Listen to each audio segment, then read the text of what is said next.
કવિએ વરસાદને પુરુષ કીધો છે અને ધરતીને માં કીધી છે. આપણે પુરુષ છે ને બધું રાજુભાઈ, એ બધા આપણે મેહુલામાં આવીએ વરસાદમાં. બહુ પાતળી રેખા છે વાત. મેહુલો તો વરહીન વયો જાય છે, પછી જનેતાને ધરતીને નક્કી કરવાનું હોય છે કે મારે છોડને હવે કેમ ઉછેરીને મોટો કરવો સાહેબ. હા હા હા, એટલે આપણે પુરુષ છે ને મેહુલા છે બાપુ. અમુક અમુક ના મેહુલા હરવડે હરવડે આવે, અમુક ના મેહુલા આગાહીની રાહે રે, અમુક હાવ માવઠાથી ના હું છે પછી જમવાનું હું છે મેહુલો છે ને બાપ. પણ બાપુ વાત એ છે કે ગમે ટાણે આવે પણ ધરતી રાજી બહુ થાય. એકલી ધરતી રાજી નથી થતી હો, એકલી માં રાજી નથી થતી, તમામ પરિવાર રાજી થાય. છોકરાઓને થાય પપ્પા આવી તો ગયા. એક ફેક્ટરીમાં આગ લાગી, આખી ફેક્ટરી ભડકો થઈ ગયા. કોઈ બારો નીકળ્યો જ નહીં. પણ કંપનીનો માલિક સારો હતો એટલે ડાયરેક્ટ મીડિયામાં આવી ગયું કે મિત્રો કાયદેસર જે એનો વીમો છે એ તો મળશે જ, પણ મારી ફેક્ટરીમાં જે નોકરી કરતા એ મારો પરિવાર હતો. ગળગળો થઈ ગયો. તો ગળગળા થઈ જાય પછી કોઈ બોલે જ નહીં. એ મારા સભ્યો હતા પરિવારના, માટે મારી કંપનીમાંથી એક્સ્ટ્રા જેણે જેણે જીવ ગુમાવ્યા એને 50-50 લાખ રૂપિયા એ પરિવારને અર્પણ કરવામાં આવશે. એટલે અમુક પરિવારે તો સાયરામભાઈ કીધું કે પૈસા શું કરવા, પરિવાર વહી ગયા, પણ કોક હોય ને 50 લાખ. તા તો બેન આમ ટીવી હામાં બેસી ગયા. 50 લાખ આ શેઠિયો થોડો કહેવાય, ભગવાન કહેવાય. 50 લાખ. બટા અહીંયા આવ્યું તો ને દીકરાને બોલાય, બટા અહીંયા આવ્યું તો તાર બાપા જે ફેક્ટરીમાં જતા એમાં આગ લાગી, આ હમાસાર આવે છે. એટલે કીધું કે હા મમ્મી એમાં જ આવે છે. સારું બટા હિંમત રાખતા શીખી, મારા દીકરા કઠણ થતા શીખી, ક્યારે હું હમાસાર આવે એ થોડું નક્કી છે. લાવ તાર બાપાનો ફોટો આખડે જરૂર પડશે. બોલે ફોટો આપ્યો તો ફોટા ઉપર બાપુ માખ્યું બે કાળા ટપકા થઈ ગયા. ફટાફટ જા જગ્યા મને બેસી જાઓ. પધારો મારો બાપ, પધારો પધારો પધારો. એક તો આ ફેક્ટરીની વાત. આ અમારે એક અહીંયા ઠેઠ વૃંદાવનથી આનંદ બાબા પધારે. હા, એને તાળીઓથી વધાવો. હા, રામાયણમાં જેટલી સોંપાયું છે ને એટલા જ એની પાસે હિન્દી ગીત આમાં જવાબ ના છે. બોલો બાબા બાબા. બધા દેશમાં દરેક રાજ્યમાં એક જ રાત રહે, બીજી રાત નહીં રહો. ઓલ વર્લ્ડની ટિકિટો એના થેલામાં હોય, બધી ઓપન. અને વિશ્વના વિઝા લઈને આ બાવલીઓ બેઠો જોવા. ઊભા થાવ તો બાબા એકવાર. અને આ પહેર્યા એ એક જ જોડી કપડા. વૃંદાવનના છે, હિન્દી ભાષા, પણ હવે મારો એ પ્રોગ્રામ સાંભળે ને એ ગુજરાતી ઘણું શીખી જાય. ને પૂંજ્ય બાપુ સાથે ખૂબ રહી છે એટલે આનંદ બાબાને હું કહેતા ભૂલી ગયો. મૂળ વાત ઉપર આવું. એ ક્યાં પહોંચ્યા હતા છોકરા આપણે? એ વાહ, તે બેન હાથમાં ફોટો લઈ અને આવું કોક હોય ફોટો સાફ કરતા જાય. બેટા કઠણ થાય છે મારો દીકરો. અને પછી ફોટા સામું છે કે તમારા આત્માને સદગતિ કરજો, જરાય દુઃખ લગાડતા નહીં, અમે તમારી વાહે ડાયરો રાખશું. 50 લાખ. એ હરખને દબાવવાનું રોતું જવું એ બધું ભેગું થતું હતું ને એમાં દરવાજે ટકોરા થયા. એટલે બેન ફોટા હોતા ઊભા થયા. દરવાજો ખોલ્યો ને તો હામો ઘૂઘુ ઊભો ઊભો માવો સોળતો તો. બોલો તા તો બેનના હાથમાં ફોટો પડી ગયો. કરે આ ક્યાંથી? કોઈ બચ્યું નથી તો આ ક્યાંથી? પણ એને શું થયું ખબર કે જાતા જાતા મળવા આવ્યો છે ભૂત થઈને. મારી પદ્મા, એટલે બેનનું નામ પદ્મા હતું. કે જાતા જાતા મળવા તો નહીં આવ્યો હોય ને, એ મળવા આમ જોયું. પણ કોકે કીધેલું કે ભૂતને અવળા પગ હોય. તો બેને જોયું તો સફર પગાના સીધા હતા. એટલે પતિએ કીધું શું સાંભળો છો કે પણ તમારી ફેક્ટરીમાં આગ નથી લાગી? તક લાગીને સમાચારમાં આજ આવું કોઈ નથી બચ્યું. તક ખરેખર કોઈ નથી બચ્યું. તક તો તમે કેમ? તક હું માવો લેવા બહાર ગયો તો. અને પછી બેન ખીજાણા, કેદું નહીં કહું, માવા બંધ કરો, માવા બંધ કરો. પણ વ્યસન માલી બહાર નથી નીકળવું. હું કામ? માવો 51 લાખનો થયો. આને પ્રેમ ન કહેવાય બાપ. પણ જેમ મેહુલો આવે ત્યારે ધરતીના એક એક જીવ મળે રાજી થવા. ડમ ડમક ડમક દાદુર ડમ ડમ બાપુ દેડકા મળે ડ્રાવ ડ્રાવ કરવા. ડવ ડમક ડમક દાદુર ડવ ડમક. અને ભરતભાઈ દેડકા બોલે પેલવાડના વરસાદમાં. આ હું બોલું છું ત્યાં સુધીમાં ફટાફટ ચા આપી દેજો. સાયરામભાઈને એમ કે તમારા વાલામાં જ આવી. એવું ન હોય. મહેમાનોને માન જેને દલ ભરીને દીધા નહીં, મેળી નહીં, મહાન હાચું હોરટીયો બને. મહેમાનોને માન આપતા જવાનું. એટલે બધા એમાં કોઈ પ્રશ્ન નથી, નો સવાલ. પણ આ શબ્દમાં ધ્યાન આપજો, મજા આવશે ઘડીક. કારણ કે આ બધા આખા ગુજરાતની ચિંતા કરે છે. અને ભાગવતના મંડપમાં આવ્યા હો, અમે ઘડીક તમને હળવા કરી દઈ ને તોય મારા બાપ અમારી રાષ્ટ્રની સેવા છે, એમાં કોઈ શંકાને સ્થાન નથી. એટલે હું જે મારે જે વાત ઉપર જવું છે ધ્યાન આપજો. દેડકા ભરતભાઈ બોલે, રાજુભાઈ ગમે નહીં કોઈને, દેડકા બોલે ગમે.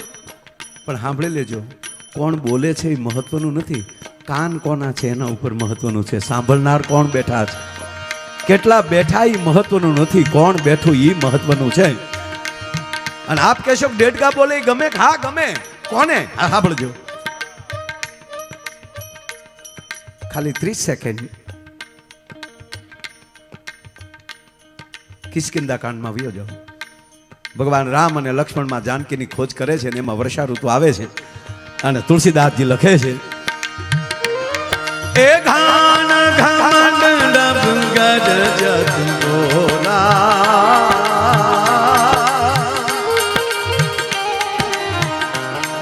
એ પ્રિયા બીન ડરપત મન મોરા. મારે તમને આશા કરાવવું છે, વધી વધીને તમારી પાસે 40 મિનિટથી અંદર હું તમને આનંદ કરાવીશ. પણ સાંભળજો, આવી વાત આવે ને ત્યારે અમને અંદરનો પોરહનો પલ્લા ચડતા હોય. રાજુભાઈ જેવી તેવી વાત નથી. આ સંત ભગવાન રામ માટે તુલસીદાસજી બાપુ લખતા હોય. ચંતન્ય બાપુ હવે ક્યાં રામ? જીતુભા ધરતી ઉપર આવો મહાપુરુષ પછી જન્મો નથી. એક સાથે 31 બાણ ચડાવવાની જે ક્ષત્રિયમાં તાકાત હોય, એક સાથે 31 બાણ, 10 મસ્તકના 20 ભુજાના 31મું નાભીનું. ઈ રામ આવા ફીફા ખાંડવાની વાત કરે?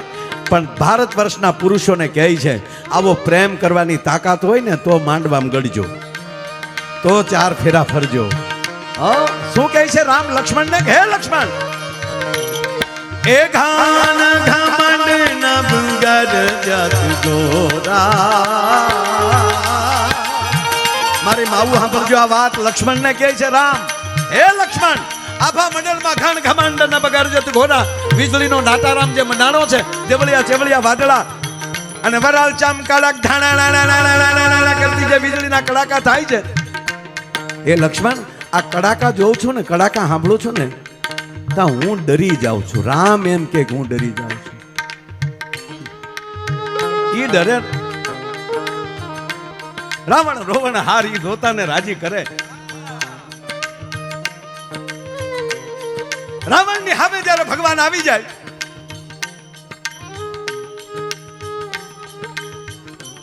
આકાશમાં દેવતાઓ ધ્રુજવા પડે. ફૂલની વર્ષા તો પછી સાબાસ રાઘવ સાબાસ. આવો વિકરાળ રામને અમે જોયો નહોતો. ઈ રામ એમ કહે છે કે હે લક્ષ્મણ, આભા મંડળમાં જે મેઘ ગર્જના કરે છે, ઈ ગર્જનાઓ જોઈને આજ મારું હૃદય ડરે છે. ડરપત મન મોરા, મારું મન ડરે છે. શું કામ? એ પ્રિયા બીન ડરપત. શેની માટે? આજ મારી જાનકી હારે નથી ને એટલે મને બીક લાગે છે. આવો પ્રેમ કરવાની જેનામાં તાકાત હોય ને એને પરમાત્મા કહેવાય સાહેબ. એ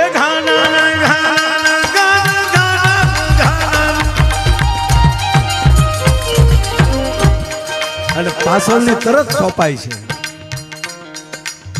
એમાં સોખું લખ્યું છે, ભગવાન રામ એમ કહે છે કે હે લક્ષ્મણ આ દેડકા બોલે છે ને એ જાણે મને એવું લાગે છે કે વેદની રૂચાઓ બોલતા હોય.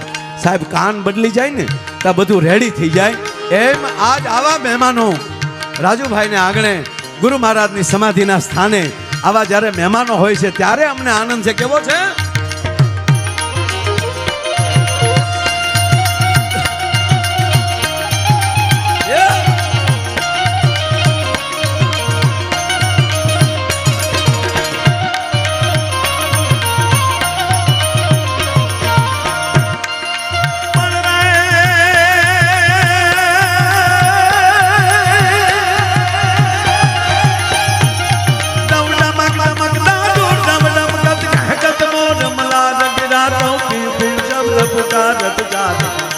कोकिल कंठ गिरा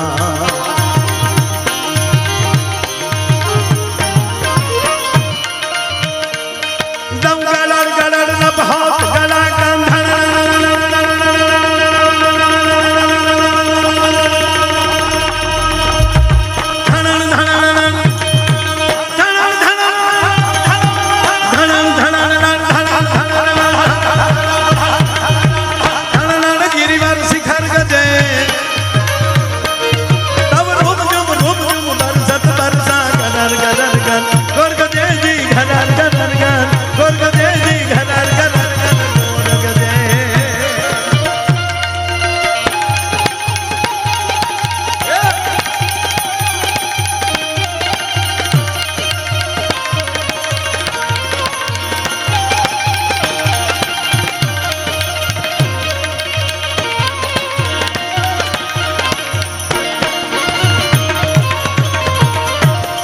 આજે પ્રથમ દિવસ ભાગવતજીનો પૂજ્ય ભાઈશ્રીના સ્વમુખેથી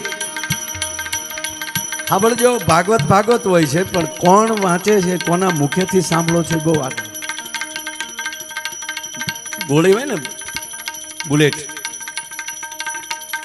એ જયસિંહ બાપુ એ એમણામ તમે લઈને આમ ઘા કરો જીતુભાઈ કોઈ તો એ લોહી ન નીકળે પણ એ કેવા વેપનમાંથી પાસ થાય છે.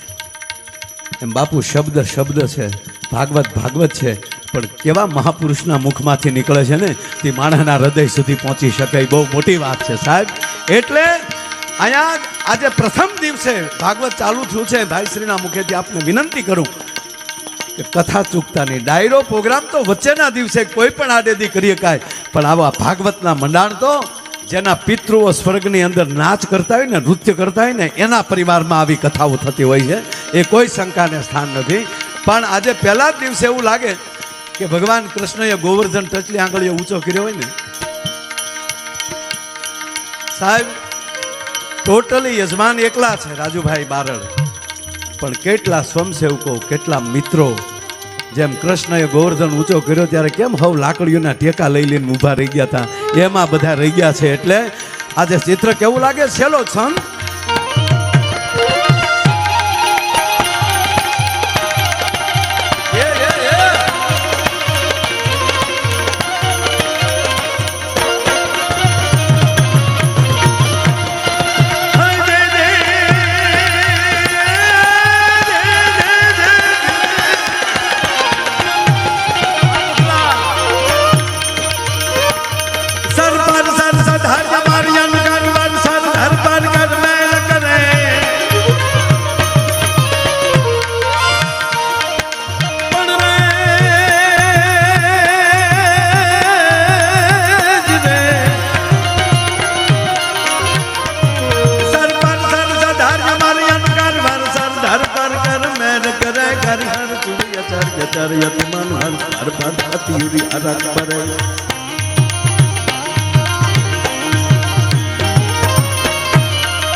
रंग भर सुदिन